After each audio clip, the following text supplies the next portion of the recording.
పవన్ కళ్యాణ్ గారు అంటే నాకు చాలా ఇష్టం, చాలా ఇష్టం. ఇష్టమైన వాళ్ళు ఎప్పుడు ఆయన పట్టించుకోవడం వేరే విషయం. ఆయన ఎవరికి సపోర్ట్ చేస్తున్నారు, ఏం సపోర్ట్ చేస్తున్నారు?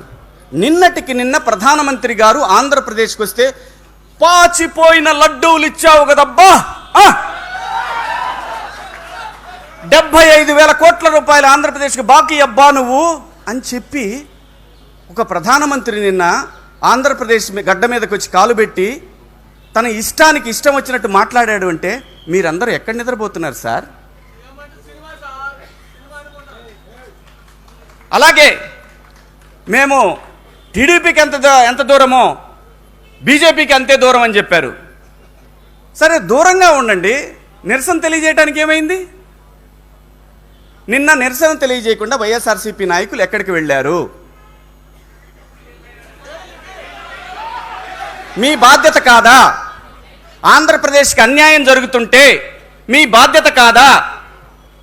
ఆంధ్రప్రదేశ్లో జరుగుతున్నటువంటి నిరసనల మధ్య మీ నిరసనలు ఏమైపోయినాయి?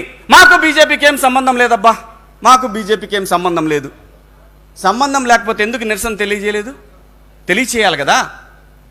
నిన్న వచ్చినటువంటి ప్రధానమంత్రి ఆయన మాటల్లో ఆంధ్రప్రదేశ్ ముఖ్యమంత్రి గారి గురించి, వారి కుమారుడి గురించి ఆయన ఇష్టం వచ్చినట్లు పేలారు. ఎస్, చంద్రబాబు నాయుడు గారు ఈజ్ ఎ సక్సెస్ఫుల్ ఫాదర్.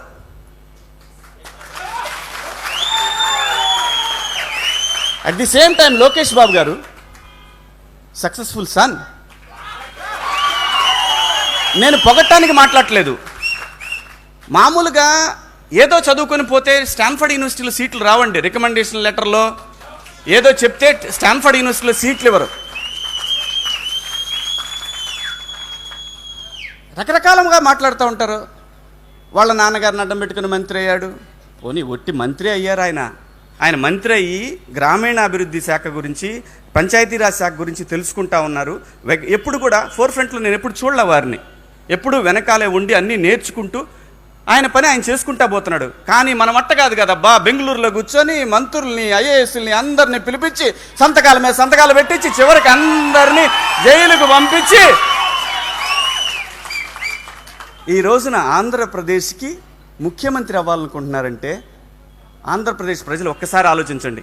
నేను చంద్రబాబు నాయుడు గారికి సపోర్ట్ చేయడానికో వారి పార్టీకి సపోర్ట్ చేయడానికో నేను ఇక్కడికి రాలా. వీళ్ళందరికన్నా కూడా ఆంధ్రప్రదేశ్ ముఖ్యం. నాకు ఆంధ్రప్రదేశ్లో పుట్టాను, నేను గుంటూరు జిల్లాలో పుట్టాను, నేను చిలకలూరుపేట కాన్స్టిట్యున్సీలో పుట్టాను, నేను గురిజవోలు అనే గ్రామంలో పుట్టాను. నేను ఆ గడ్డ మీద పుట్టినటువంటి నాకు నా ప్రాంతం మీద ఉన్న అభిమానంతో న్యాయాన్ని న్యాయంగా మాట్లాడుతున్నాను, అన్యాయాన్ని అన్యాయంగా మాట్లాడుతాను కూడా. ముందు కూడా ఇలాగే మాట్లాడతాను. చంద్రబాబు నాయుడు గారిని నేను మొన్న ఈ మధ్యకాలంలో కలిసిన సందర్భంలో, సార్ చుక్కల భూములు అనే విషయంలో వారు స్పందించిన తీరుకి ఈ రోజు కూడా వందలాది మంది నాకు ఫోన్ చేసి ఆశీర్వదిస్తూ ఉంటారు, నువ్వు బాగుండాలి అని. నేను కాదమ్మా, చంద్రబాబు నాయుడు గారిని ఆశీర్వదించండి.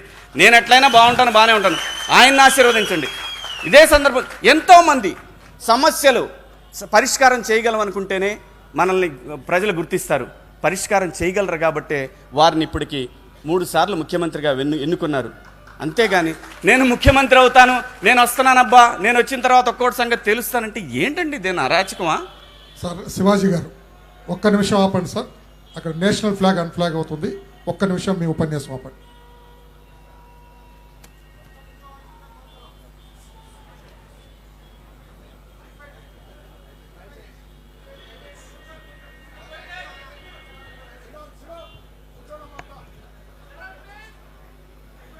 అయిపోయిందా?